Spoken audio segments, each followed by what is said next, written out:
بتوجه لك انتقادات على حاجات مثلا انت مالكش دعوه بيها؟ خالص. انا هرجع اقول لك، انا هقول دي يعني لاول مره والناس براحتها. انا كنت فاتح لايف من حوالي يعني قول 6 شهور. اللايف ده كنت قاعد في الصاله عندي في الشقه، وكان صاحبي معايا وكده، ف بنتكلم وكده. ففي وقت ساعتها ما اعرفش الجماهير زمت على زيزو واهلي ومش اهلي فانا طلعت انا بص، شو انا اقولها لك بالبلدي، اللي بيجي على زيزو كان بيجي عليا انا، مم. اللي بيسيء لزيزو كان بيسيء عليا انا. بتضايق، انا بتضايق عشان انا عارفه هو مش كده، وهو يعني حد كويس جدا، وبحب ما حدش يجي عليه يعني. والله مهما تعمل مهما تروح ما حدش يجي عليه، عشان ده في الاول وفي الاخر اخويا وصاحبي وعشرة عمري.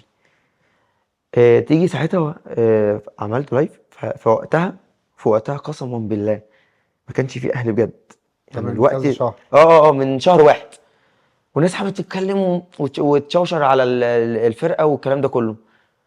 فقلت لهم والله العظيم ما في اهلي، حاليا ما فيش اهلي.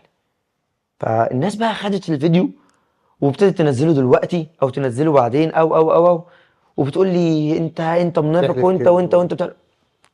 اولا انا مش هغضب ربنا عشان خاطرك، مش هخاف من ربنا عشان خاطرك، عشان خاطر كوره. عشان خاطر كوره واخاف منك، وعشان خاطر لا، ده انا خايف من العبد عشان خاطر ربنا، لا طبعا.